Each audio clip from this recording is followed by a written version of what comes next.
जा रहा है। ग्राउंड जीरो पर हमारी टीम मौजूद है। अब आप देख सकते हैं मेरे पीछे कि इतनी संख्या में लोग जो है वो कार्यक्रम स्थल की ओर कूच कर रहे हैं और अपने प्रिय नेता प्रधानमंत्री नरेंद्र मोदी को सुनने के लिए जा रहे हैं। आपको बता दें कि आप ये भीड़ देख सकते हैं कि किस तरह से लोग जो है, महिलाएं हैं, युवा हैं, बुजुर्ग हैं, हर कोई जा रहा है प्रधानमंत्री नरेंद्र मोदी को सुनने के लिए आज, क्योंकि अलीगढ़ में एक बहुत बड़ा कार्यक्रम का आयोजन किया गया है और अलीगढ़ का ये दौरा जो है प्रधानमंत्री नरेंद्र मोदी का, ये बेहद महत्वपूर्ण माना जा रहा है। आप देख सकते हैं महिलाएं भी लगातार इस वक्त जो है अपने घरों से निकल रही हैं और कार्यक्रम स्थल की ओर जा रही हैं। कुछ महिलाएं हमारे सामने आ रही हैं, उनसे जानते हैं कि कैसा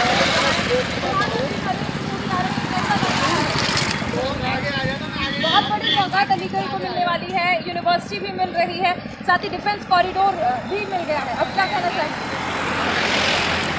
बहुत अच्छा लग रहा है,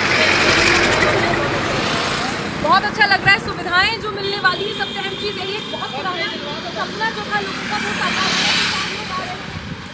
कैसा लग रहा है? बढ़िया लग रहा है, चोखा लग रहा है। मोदी जी को सुनने जा रहे हैं, देखने जा रहे हैं। हाँ, उन्हीं के देखने का जो हाजिर है, मतलब अच्छा, तुम्हें कैसा लग रहा है? खूब अच्छा लग रहा है। ये अलीगढ़ को ये जो विश्वविद्यालय मिल रहा है, यूनिवर्सिटी मिल रही है, बच्चों को भेजोगे पढ़ाने? हाँ, 12 साल जाएंगे। सब जाएंगे पढ़ने? हाँ। और क्या कहना चाहोगी? मोदी जी आ रहे हैं आपके यहाँ? कह देंगे। चलिए, तो लोगों की अपनी अपनी भावनाएं हैं, बहुत खुशी है उनको कि प्रधानमंत्री आ रहे हैं, तो बहुत सारी सौगात लेकर आ रहे हैं और भी लोग हैं यहाँ पर, उनसे जानना चाहते हैं। बाबू, कैसा लग रहा है? मोदी जी आए हैं, बढ़िया लग रहा है। बढ़िया लग रहा है। कितनी उम्मीदें हैं, क्या चाहते हैं मोदी जी? अब क्या करें? विश्वविद्यालय दे दिया, डिफेंस कॉरिडोर दे दिया, ये चीज है वगैरह और चीज दे और नहीं खूब दें। बढ़िया। मोदी जननी कोई बुरा फर्क हट पाए ऐसी माने जो देश को जो प्रधानमंत्री वो चुनाव है, वह सकती ज़्यादा तो माँ की है सकती, वो कितनी वैसी वहाँ पे थे, स्थल पे थे ऊंचे बच्चे। और भी देखिए महिलाएं बढ़ती जा रही हैं। कैसा लग रहा है? मोदी जी को सुनने के लिए आए हैं आप?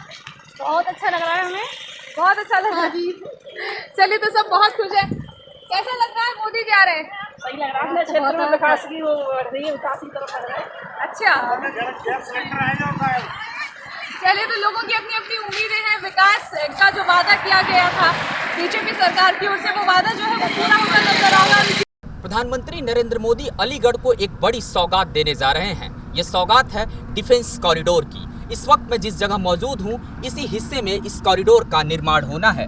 अगर बात करें इस निर्माण कार्य को लेकर के, तो इसको सरकार जल्द से जल्द करना चाहेगी, क्योंकि आने वाले दिनों में उत्तर प्रदेश के चुनाव हैं और चुनाव से ठीक पहले ये परियोजना एक बड़े दृष्टिकोण के साथ देखी जा रही है। हालांकि इस डिफेंस कॉरिडोर की तैयारियों की बात करें तो इसके भूमि पूजन के बाद से इसकी जो तैयारियां हैं वो भी तेज़ कर दी जाएंगी। इसको बनाने का काम और तेज़ कर दिया जाएगा। हालांकि इस डिफेंस कॉरिडोर को बनाते समय इस बात का ध्यान रखा जाएगा कि किस तरीके से इसको जल्दी से जल्दी कंप्लीट करना है। इस डिफेंस कॉरिडोर के बन जाने से औद्योगिक स्तर पे भी उत्तर प्रदेश को एक बड़ा लाभ होगा, क्योंकि ज़्यादातर जो बड़ी कंपनियां होंगी, जो औद्योगिक क्षेत्र की बड़ी कंपनियां हैं, वो इस जगह पे शामिल होंगी और निश्चित तौर पे जो इस क्षेत्र का विकास होगा वो अपने आप में ऐतिहासिक होगा। इसीलिए प्रधानमंत्री नरेंद्र मोदी और उत्तर प्रदेश के योगी आदित्यनाथ चाहते हैं जल्दी से जल्दी इस कॉरिडोर के उद्घाटन काम को करने के बाद इसका निर्माण भी संपन्न किया जा सके। डिफेंस कॉरिडोर को बनाने को लेकर के जिस तैयारियों की बात लगातार की जा रही है, आपको सामने वो दिखाई भी देंगी।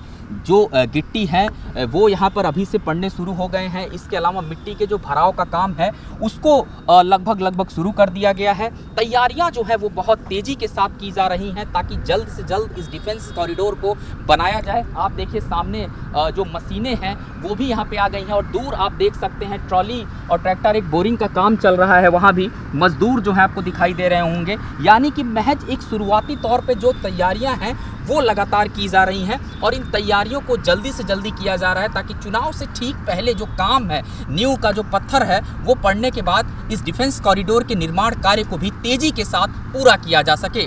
इस डिफेंस कॉरिडोर के बन जाने के बाद से औद्योगिक घराने को एक बहुत बड़ा फायदा होने वाला है और निश्चित तौर पे तमाम योजनाओं की अगर बात करें, अलीगढ़ में जिस तरीके से प्रधानमंत्री नरेंद्र मोदी ने जो सौगात सौंपी है, चाहे वो विश्वविद्यालय की बात हो या फिर डिफेंस कॉरिडोर की, एक मील का पत्थर साबित होंगी। हमारे साथ सांसद हैं सतीश गौतम जी, उनसे बातचीत करेंगे। सतीश जी, जिस तरीके से पूरी तैयारी हो गई है और बस एक बहुत लंबा इंतजार था, एक बहुत बड़ी सौगात कही जाएगी, किस तरीके से आप कहेंगे इस पूरी सौगात को? देखिए, डिफेंस कॉरिडोर और जाट शिरोमणि स्वतंत्रता सेनानी राजा महेंद्र प्रताप जी के नाम से यूनिवर्सिटी हो, ये अलीगढ़ के लिए बहुत बड़ी सौगात है, जहाँ पर शिक्षा भी मिलेगी और युवाओं को रोजगार भी मिलेगा। दोनों पास पास हैं। यहाँ पर डिफेंस कॉरिडोर के जो भी पार्ट्स बनेंगे वहाँ पर शिक्षा प्राप्त करेगा और यहाँ पर उसकी ट्रेनिंग करेगा, दोनों साथ साथ। ये पहली बार होता है कि यूनिवर्सिटी के पास ही सब कुछ अवेलेबल है। देश आज़ाद होने के बाद पहली बार इतने बड़े प्रोजेक्ट अलीगढ़ में आए, जहाँ डिफेंस कॉरिडोर और यूनिवर्सिटी होते हुए राजा महेंद्र प्रताप महापुरुष के नाम से, जिन्होंने विदेश में सेना बनाई, उनके नाम से यूनिवर्सिटी देने का काम योगी जी मोदी जी ने किया है। डिफेंस कॉरिडोर देने का काम किया है। आपको क्या लगता है कि आने वाला जो ये पूरा जो एक समय होगा इस यूनिवर्सिटी के निर्माण के बाद, इस कॉरिडोर के निर्माण के बाद, किस तरीके से इसका इम्पैक्ट क्षेत्रवासियों को मिलेगा और कितना बड़ा ये एक असर होगा? क्योंकि औद्योगिक घरानों को भी इसका बहुत बड़ा फायदा मिलने जा रहा है और चुनाव से ठीक पहले एक बहुत बड़ी परियोजना कही जाएगी। देखिए, डिफेंस कॉरिडोर का, जिस तरह से डिफेंस कॉरिडोर का घोषणा देश के प्रधानमंत्री मोदी जी ने पिछली साल ही कर दी थी, जब यहाँ पर योगी जी और हमारी रक्षा मंत्री सीतारमण जी दोनों आए थे और उन्होंने जिस तरह से देखा था किस तरह से बनेगा, क्या क्या बनेगा, हमारे यहाँ के जो उद्योगपति हैं उनके साथ मीटिंग हुई थी और डिफेंस कॉरिडोर के कौन कौन से पार्ट्स यहाँ पर बनाए जाएंगे। और राजा महेंद्र प्रताप महापुरुष के नाम से पहली बार कोई सरकार, कांग्रेस की सरकार नहीं, उन्होंने केवल अपने परिवार को ही महापुरुष माना। हमारे में सरदार वल्लभ भाई पटेल हों, राजा महेंद्र प्रताप हों, सुभाष चंद्र बोस हों, हमने इनको महापुरुषों को जो कांग्रेस ने नीचे दबा रखा था, ऐसे जिन्होंने देश के लिए अपना जीवन दान दिया। अपनी राजा महेंद्र प्रताप ने तो टोटल ज़मीन सब दान में दे दी। अलीगढ़ मुस्लिम यूनिवर्सिटी को ज़मीन में दान में दे दी। शिक्षा के क्षेत्र में, चिकित्सा के क्षेत्र में, हर क्षेत्र में उन्होंने अपनी ज़मीन दान में दी। ऐसे महापुरुषों के नाम से यूनिवर्सिटी बनाने का काम ये केवल कोई कर सकता है तो देश के प्रधानमंत्री नरेंद्र मोदी जी और प्रदेश की योगी जी कर सकते हैं। न्यूज़ इंडिया पर बातचीत करने के लिए उत्तर प्रदेश के उप मुख्यमंत्री दिनेश शर्मा हैं। आइए जानते हैं कि किस तरीके से ये जो पूरा कार्यक्रम है वो रहने वाला और विश्वविद्यालय की जो स्थापना यहाँ पे की जा रही है उसके पीछे का क्या उद्देश्य है।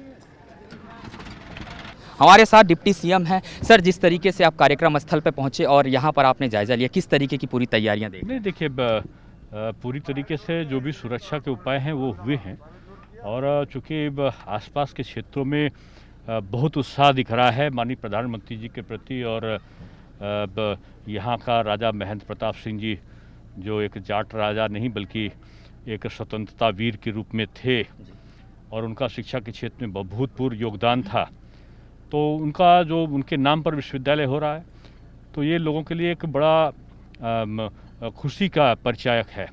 और उन्होंने अपनी ज़मीन दान करी थी अलीगढ़ मुस्लिम विश्वविद्यालय को भी, BHU को भी उन्होंने सबसे पहला वृंदावन में टेक्निकल महाविद्यालय बनाया था। इसलिए उनका जो योगदान रहा है उसको हम लोग एक तरीके से उसकी वंदना कर रहे हैं, उसको एक सम्मान दे रहे हैं। तो ये कि यहाँ पर डिफेंस स्टडी का पहले बार कोई विश्वविद्यालय में पाठ्यक्रम चलेगा और यहाँ इसके साथ साथ जो रोजगार परक एजुकेशन होगी उसको भी हम करेंगे, इंटरनेशनल लेवल का जो भी पाठ्यक्रम होगा। और साथ में जो हमारी परंपरागत हमारे भारतीय संस्कारों से युक्त कोर्सेज हैं नई शिक्षा नीति के अनुसार उनको हम लागू करेंगे। सर, कब तक इसको पूर्ण करने का लक्ष्य रखा गया है? अभी तो 18 महीने में हमारा ये शुरू हो जाएगा, लेकिन सत्र हम जल्दी इसी सत्र से शुरू कर देंगे। न्यूज़ इंडिया से बातचीत करने के लिए बहुत बहुत धन्यवाद। तो ये थे हमारे साथ डिप्टी सीएम दिनेश शर्मा जी जो कि खुद मौके पर पहुंचे हुए हैं।